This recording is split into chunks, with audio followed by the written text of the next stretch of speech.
यहाँ तक कि बरेली कॉलेज को ये लोग लूट खसूट का अड्डा बना रखा है, सब कुछ लूटे जा रहे हैं। माइंडर देख रहे हैं, मैं संतोष चाक। साथियों, जैसा कि आप जानते हैं कि हमारे देश में मैनेजमेंट पर, कॉलेज मैनेजमेंट्स पर इस तरह के आरोप लगते रहते हैं कि वो कर्मचारियों के साथ भेदभाव करते हैं। इसी में हम बरेली कॉलेज का एक मामला है। बरेली कॉलेज के कुछ कर्मचारी हमारे साथ हैं जिन्हें हर साल अपनी नौकरी बचाने के लिए लड़ना पड़ता है। 20-20 साल से ये लोग काम कर रहे हैं। इस बार भी इनका ईपीएफ का घोटाला कर दिया गया है यहाँ के कॉलेज प्रशासन द्वारा, और बहुत से मामले हैं जो इनसे ही हम समझने की कोशिश करेंगे। तो आप सभी का स्वागत है। सबसे पहले मैं आपसे जानना चाहूँगा, आपका नाम क्या है और अपना पूरा मामला बताएं। मैं जितेंद्र मिश्रा, अध्यक्ष कर्मचारी कल्याण सेवा समिति बरेली कॉलेज बरेली। जी। यहाँ पे हमारा अस्थायी कर्मचारियों को एक संगठन चलता है जिसका मैं अध्यक्ष हूँ, कर्मचारी कल्याण सेवा समिति ना। लगभग 20-20 सालों से यहाँ लोग काम कर रहे हैं और हम लोग 235 कर्मचारी किसी समय हुआ करते थे। कुछ कर्मचारी यहाँ पे अकस्मात जो है मृत्यु हो गई, कुछ छोड़ के चले गए, किसी को बढ़िया मौके मिल गए वहाँ चले गए।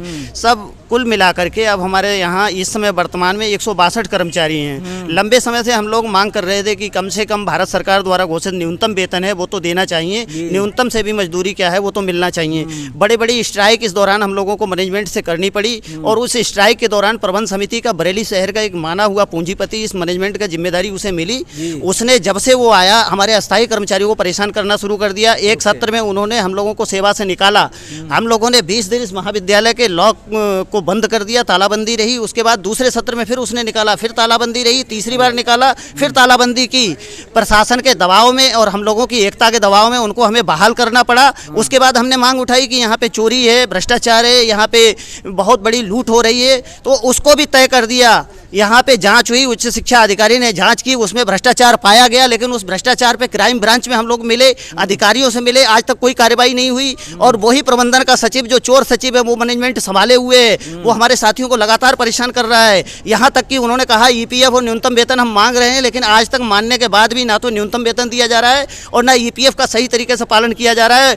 और इसके अलावा हमारे कर्मचारी साथियों को शोषित और उत्पीड़ित किया जा रहा है। उसी के आधार पर इन्होंने ईपीएफ में आधार का डंगा लगा करके कि जब तक आपका आधार संशोधन नहीं करेगा, जब तक मैच नहीं करेगा, हम आपको नहीं रखेंगे। हमारे 1 दर्जन साथियों को सेवा से बहाल करने की बदनीयत से इन्होंने इनको जो है अभी तक नहीं लगाया है। 4-5 महीने से भी इधर उधर भटक रहे हैं। जिला प्रशासन में गए, अधिकारियों से मिले, यहाँ मिले, कहीं से कोई सुनवाई नहीं हुई। तो इन्होंने आकर के ये तय किया कि लोकतंत्र में दरी बड़ी चीज़ है, हम दरी बिछाएंगे और बैठेंगे, हम अपनी लड़ाई लड़ेंगे अपने बलबूते। तो हम संगठन में, क्योंकि यहाँ हम अस्थायी कर्मचारियों को मैं नेतृत्व कर रहा हूँ, तो मैं हमारा इनको पुरजोर समर्थन है। जहाँ तक ये लड़ेंगे हम इनके साथ हैं। अगर जरूरत पड़ी तो हम इस महाविद्यालय के ताला को भी बंद कर देंगे, क्योंकि जिन चीज़ों पे इनसे बात हुई थी वो इन्होंने नहीं मानी है। हमारी कोई बात इन्होंने सहमत नहीं की है। जैसा कि बता रहे हैं कि ईपीएफ का घोटाला किया गया है, तो यहाँ पर एक और साथी हैं हमारे साथ।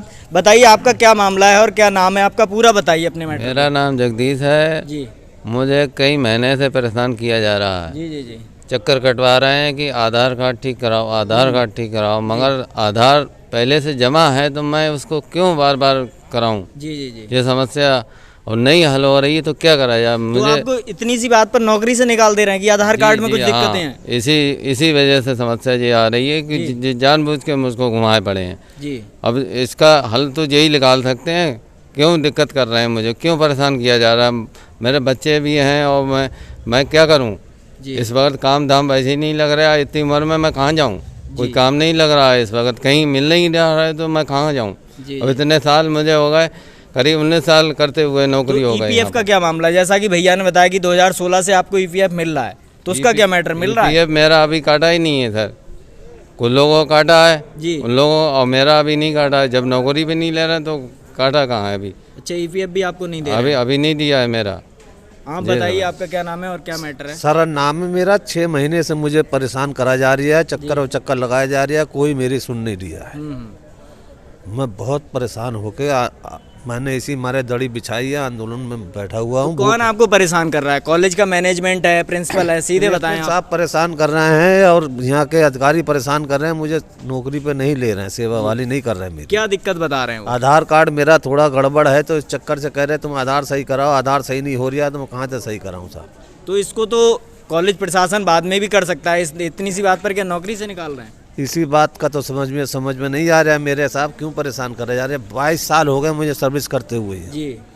ईपीएफ का क्या मामला है आपका? ईपीएफ का हमारे कट रहा है, हमारे पैसा पता नहीं मिलेगा हमें नहीं मिलेगा, इसका कोई हमारे लिए समझ में नहीं आ रहा। ना हमारे लिए कोई किताब मिली है ईपीएफ की, ना हमारे लिए कोई जिसका बता रहे हैं, ना प्रूफ है, ना हमारे कहने कुछ भी तो नहीं। आपने कॉलेज से बात नहीं की इस बारे में? ईपीएफ की किताब अरे साहब जो सुनने को राजी कहाँ है, किसी की बात मानने को राजी कहाँ है। बड़े बड़े घोटाले कर देते हैं, उस तक की तो कोई बात मानता नहीं है कोई है। तो मिश्रा जी आप ये बताइए, आप लोगों ने कहीं मुख्यमंत्री पोर्टल हैं बहुत सारी, ये सरकार कहती है कि इसने बहुत सारी व्यवस्थाएं दे रखी हैं कि अगर कुछ गड़बड़ हो रहा है तो उस पर कार्रवाई करें, तो उसमें आप क्यों नहीं जा रहे हैं? अब ये कहते हैं, जो आपने बड़ा वाजिब प्रश्न पूछा, बरेली में ही श्रम मंत्री हैं संतोष गंगवार।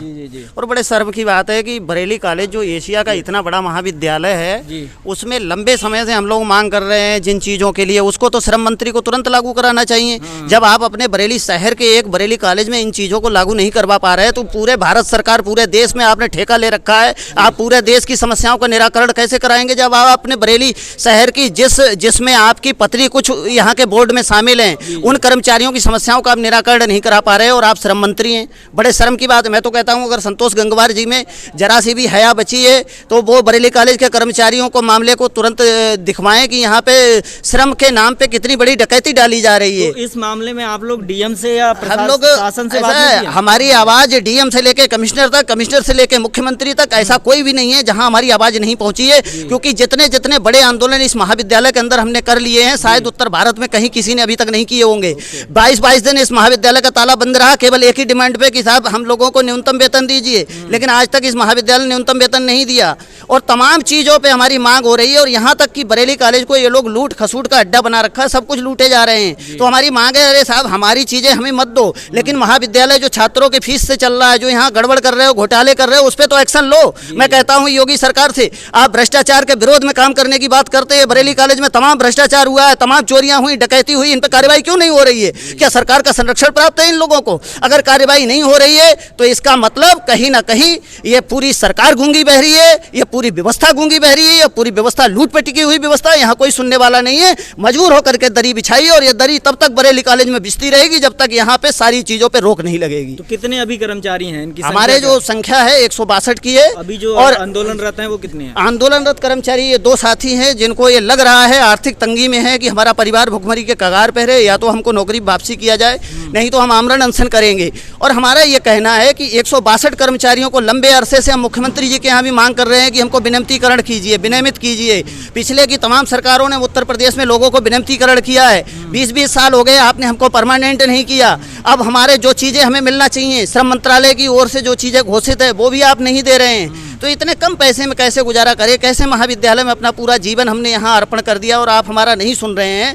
तो हमारा मोर्चा इनके खिलाफ खुला हुआ है। बहुत जल्द हम लोग तैयारी में लगे हैं, मीटिंग करके विनियमितीकरण की भी लड़ाई लड़ेंगे, और विनियमितीकरण के लिए अगर जरूरत पड़ी 162 लोगों को उत्तर प्रदेश सरकार नहीं सुनी तो इस महाविद्यालय का ताला बंद अनिश्चित काल के लिए किया जाएगा, जब तक सरकार विनियमितीकरण नहीं कर देती है। तो साथियों आप देख रहे हैं कि यहाँ पर जो ईपीएफ का मामला है, नौकरी से निकाल दिया है मैनेजमेंट ने यहाँ के लोगों को, इसको लेकर कर्मचारी नेता जो हैं हमारे साथ थे, इन्होंने कहा कि अगर सरकार नहीं सुनती है, कॉलेज प्रशासन नहीं सुनता है तो यहाँ पर अनशन भी करेंगे। तो मैं समझता हूँ कि प्रशासन को, शासन को इनकी बात सुननी चाहिए और इनके जो भी मामले हैं उन्हें समाधान करना चाहिए, जिससे कि इनकी समस्या का समाधान भी हो और आगे इस तरह के माहौल ना बने कि इन्हें अनशन करना पड़े। आप देखते रहिए द फाइंडर। मैं संतोष शाह के बहुत बहुत धन्यवाद।